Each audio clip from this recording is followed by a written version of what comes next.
खुलुमबाय बे समाव बडोलेण्ड इंखं टेलिभिजननि स्टुडिअ'आव आं निहा ब्रह्म। खुलुमबाय आं ज्योति बसुमतारी। दिनैनि गाहाय रादाबाव दङ। गुवाहाटी बरबारियाव मोनसे खथायावनो सानै लाइमोननि गोथै सह बोखांदों। SSBआ सिमा ओनसोलनि लाइमोनफोरनि थाखाय काजलगावआव इलेक्ट्रिशियान स्किल ट्रेनिं जागायदों। चिरां जिल्लानि मोन 7 बियाबाव सा 56 बिजाथिफोरा बादायदों। जानो गोनां BTC बिसायख'थिया आयेन बेरेखा आरो संबिजिरारि नङा, बुंदों BJSM। मुंख्लं दावहारु गारला बाथा बसुमतारीनि 25थि थैनाय सान फालिदों। गुवाहाटीआव घुस जाग्रा सावस्रि बिफाननि मावख'गिरिखौ खादों। उबायाफुरियाव गोमानाय AGP दैदेनगिरिनि सह बोखांदों। नख'रैया बुथारनायनि सन्देह।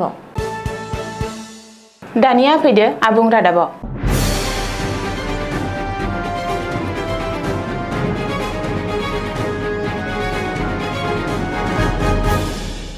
गुवाहाटी नोगोरमानि बरबारियाव सानै लाइमोननि गोथै सह बोखांनो हादों। बरबारिनि गेस्ट हाउसनि मोनसे खथानिफ्राय बोखांनो हादों सानै लाइमोननि गोथै सह। बरबारिनि ताज गेस्ट हाउसनि मोनसे खथानिफ्राय सानै लाइमोन आरो सासे उन्दै बैसोनि लाइमोननि गोथै सहखौ बोखांनो हादों। उन्दै बैसोनि लाइमोननि गोथै सहखौ थैजों लुथुर-पुथुर हालोदाव बोखांनो हायो। गुबुन फारसे लाइमोनखौ फासि नांनानै गावखौनो फोथैना लानाय थासारियाव बोखांनो हायो। रिपर्ट बायदिब्ला उन्दै लाइमोना सनिबार फुंनिफ्रायनो गोमानानै दंमोन आरो बेनि हेंथायै पुलिस थानायाव एजाहार खालामनायबो जादोंमन। बे एजाहारखौ बिथा खालामनानै पुलिसआ थांनाय हराव संदाननानै उन्दैसाजों लोगोसे गुबुन सासे सुबुंनि गोथै सहखौ बोखांनो हायो। बबेखानि लाइमोनखौ 25 बोसोर बैसोनि मकिबुर रहमान होननानै सिनायथिदों आरो बियो थांनाय 5 सेप्तेम्बर खालि गेस्ट हाउसनि खथाखौ बुक खालामदोंमोन। बेनि उनाव 6 सेप्तेम्बर खालि उन्दैसाखौ लानानै फैदोंमोन। भारा लानाय गंसे थार गारिजों लाबोदोंमोन उन्दैसाखौ। मख'नो गोनांदि गेस्ट हाउसनि मोनसे खथायावनो सानै सुबुंनि गोथै सहखौ बोखांनो हानाय जाथायनि सायाव फरेनसिकनि टीमआ फारि-फारि आनजाद खालामदों आरो स्नेपार डगनि जोहै गेस्ट हाउसआव पुलिसआ नायबिजिरदों। चिरां जिल्लानि भारत-भुटान सिमा ओनसोलनि लाइमोनफोरनि थाखाय गाहाम खौरां। सशस्त्र सीमा बल सुंदयै SSBआ चिरां जिल्लानि सदर काजलगावआव 15 साननि इलेक्ट्रिशियान स्किल ट्रेनिं हाबाफारि जागायदों। सनिबारखालि काजलगावनि SSB हेडक्वार्टाराव जागायदों बे हाबाफारिखौ। मख'नो गोनांदि चिरां जिल्लानि सिमा ओनसोलनि लाइमोनफोरनि थाखाय 15 साननि इलेक्ट्रिशियान स्किल ट्रेनिं जागायदों SSBआ। रिपर्ट बादिब्ला SSBनि नर्थ इस्टार्न रिजना सिभिक एक्शन प्रग्रामनि सिङाव 2025-26 रांखान्थि बोसोरनि थाखाय बे ट्रेनिं प्रग्रामखौ होदों। बे हाबाफारिनि गेजेरजों चिरां जिल्लानि भारत-भुटान सिमा ओनसोलनि सा 36 लाइमोनफोरनो ट्रेनिं होनाय जागोन। मख'नो गोनांदि 15 साननि बे कर्सआव बाहागो लागिरि लाइमोनफोरा मोब्लिबारि फोनांजाबनाय, सामलायनाय आरो रैखाथिनि हुदाफोराव फोरोंथाय मोनगोन। बे हाबाफारिनि थांखिया साख्रिनि खाबुफोरखौ साबसिन खालामनाय आरो सिमा ओनसोलाव लाइमोनफोरनि गेजेराव गावखौ सोनारनो थुलुंगा होनाय। फैगौ 22 सेप्तेम्बर खालि खुंजानो गोनां BTC बिसायख'थिनि थाखाय बिजाथिफोरनि नमिनेशन होनायनि उनाव स्वीकृति आरो नमिनेशन बोखांनानै लाफिननायनि सम बारग'लांबाय। सनिबारखालि बिजाथिफोरनि नमिनेशन बोखांनानै लाफिननाय जानानै थांबाय। मिन्थिनो हानाय बायदिब्ला चिरां जिल्लानि गुबुन मोन 7 काउन्सिल बियाबाव नमिनेशन होनाया सा 7 बिजाथिफोरा गावसोरनि नमिनेशनखौ बोखांनानै लाफिनदों। नमिनेशन बोखांफिननायनि जोबथा सानखालि चिरां जिल्लायाव सा 6 बिजाथिफोरा गावसोरनि नमिनेशन लाइखौ बोखांनानै लादों। नमिनेशन बोखांनानै लाफिननाय बिजाथिफोरनि गेजेराव 17 नं सुबाइजार बियाबाव 3। बै 3 बिजाथिया जादों उदां बिजाथि रसराज बसुमतारी, उदां बिजाथि गुनेश्वर गयारी आरो नेशनेल रडमेप पार्टी अफ इन्डियानि बिजाथि डेभिड बसुमतारी। बेबायदिनो 19 नं थुरिबारि उदां बियाबाव 3 बिजाथिया नमिनेशन बोखांनाय जादों।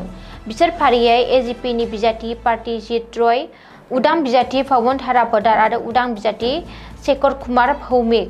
सा 6 बिजाथिया नमिनेशन बोखांना लाफिननायनि उनाव दा चिरां जिल्लानि मोन 7 काउन्सिल बियाबाव गासै सा 56 बिजाथिफोर दं आरो बिसोर फैबाय थानाय बिसायख'थिनि थाखाय गावबा गावनि खोलोबआव खामानि मावगासिनो दं। रिपर्ट बादिब्ला 13 नं चिरां बियाबाव सा 7, 14 नं चिरां दुवार बियाबाव सा 7, 15 नं काजलगाव बियाबाव सा 5, 16 नं निसिमा बियाबाव सा 6, 17 नं सुबाइजार बियाबाव सा 6, 18 नं मानास सेरफां बियाबाव सा 6 आरो 19 नं थुरिबारि बियाबाव सा 19 बिजाथिफोरा फैबाय थानाय BTC बिसायख'थियाव बादायगोन।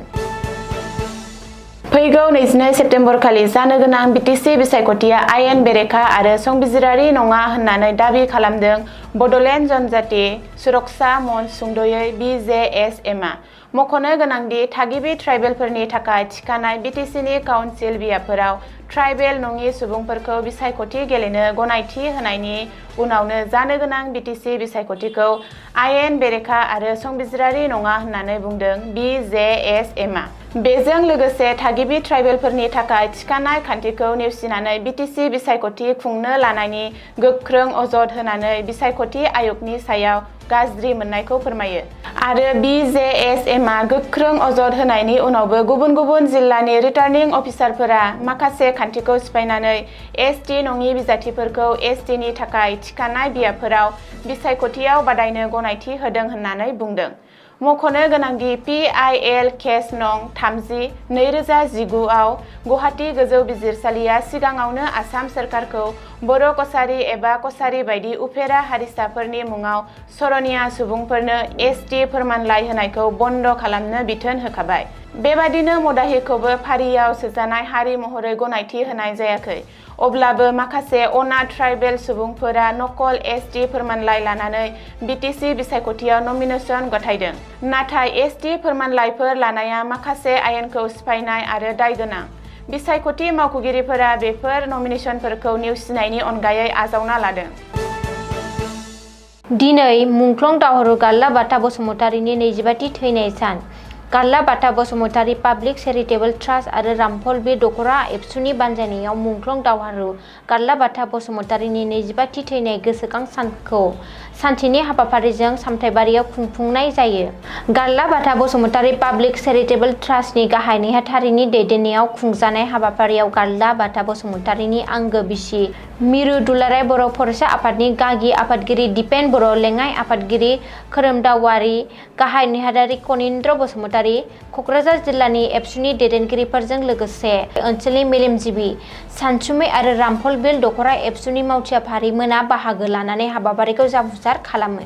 मुंख्लं दावहारु गारला-बाथा बसुमतारीनि 25थि थैनाय सान फालिनाय हाबाफारियाव मांखरसालियाव बिबार बावजेनो मुंख्लंनि अनजालि बिसिया। बिनि उनाव फारि फारियै बाहागो लानाय आलासिफोरा बिबार बावनाय जायो। मख'नो गोनांदि गेदेमा मुंख्लंफोरनि होलांनाय बिहोमाखौ जोंनि साफ्रोम बर' फिसाफोरानो मान होनांगौ होननानै बे हाबाफारियाव एबसुनि आफादगिरि दिपेन बर'आ गावनि बिबुंथियाव बुङो। जाख्ल'नायनि बेरेखायै गोख्रों सिग्रोमनायनि जाहोनाव आसाम डाइरेक्टरेट अफ भिजिलेन्स आरो एन्टि कारापसनआ सुनिबारखालि गुवाहाटीआव गावनि मावख'आव घुस लानायनि दायाव सासे गोजौ थाखोनि सोरखारि मावख'गिरिखौ खादों। मिथिनो हानाय बादिब्ला कामरुप एमनि हेंराबारियाव सावस्रि सिबिथाइ बिथोनगिरिनि सेनियर एसिस्टेन्ट नबजित डेकानि बेरेखायै घुस जानायनि अजदआ गोग्लैदोंमोन।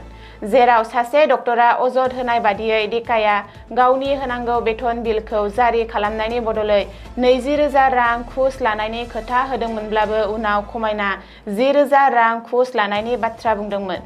बबेखानि डक्टरा घुस होनो राजि जायैनि जाहोनाव भिजिलेन्स डिरेक्टरनि खाथियाव थांनाय जादोंमोन। बेनि फिथाइ महरैनो सुनिबारखालि सावस्रि बिथोनगिरि मावख'आव सिग्रोमो। अपारेशन खालामनायाव डेकाखौ 5,000 रां घुस लानाय समावनो साखिफोरनि हेफाजाबै हमनो मोन्दोंमोन। आथिखालाव डेकानि सायाव 2018 मायथाइयाव सोदांनाय जाख्ल'नाय होबथानाय आयेन 1988 नि दफा 7A नि सिङाव एसिबि पुलिस थानायाव केस रेजिस्टार खालामनाय जाबाय। बङाइगाव जिल्लानि रङापानिनि एजिपि दैदेनगिरि मुजाफ्फार हुसेननि गोथै सह'खौ सुनिबारखालि अबयाफारियाव मोननाय जादोंमोन। मिथिनो हानाय बायदिब्ला हुसेना शुक्रबार मोनानिफ्रायनो गोमानानै दंमोन आरो बिनि गोथै सह'खौ ओनसोलनि बरनारिकुला दालांनि गाहायाव मोननाय जादोंमोन होननानै रिपर्टनिफ्राय मिथिनो मोन्दों। थैनाय सुबुंनि नखरनि सोद्रोमाफोरा अजद होनाय बायदिब्ला राजखान्थिनि गेलेनायनि जाहोनाव बे बुथारनाय जाथाया जानो हागौ होननानै गोख्रों दाबि खालामदों। दासान्दि पुलिस, मावफुं मेजिस्ट्रेट आरो मोनसे फरेनसिक हानजाया जाथायसालियाव नुजाथि हैनानै नायबिजिरनायखौ जागायबाय। लोगोसे नायबिजिरनायनि जोबनायनि उनावसो थैनायनि थि जाहोनखौ रोखा खालामनाय जागोन होननानै खोथा होयो। बबेखानि एजिपि दैदेनगिरि हरखाबै रुंसारि जानाया गासै ओनसोलाव दुखु आरो सोमोनांथाव थासारि सोमजिहोदों। दिनैनि रादाबा एसेनोसै। गोजोन्थों। गोजोन्थों।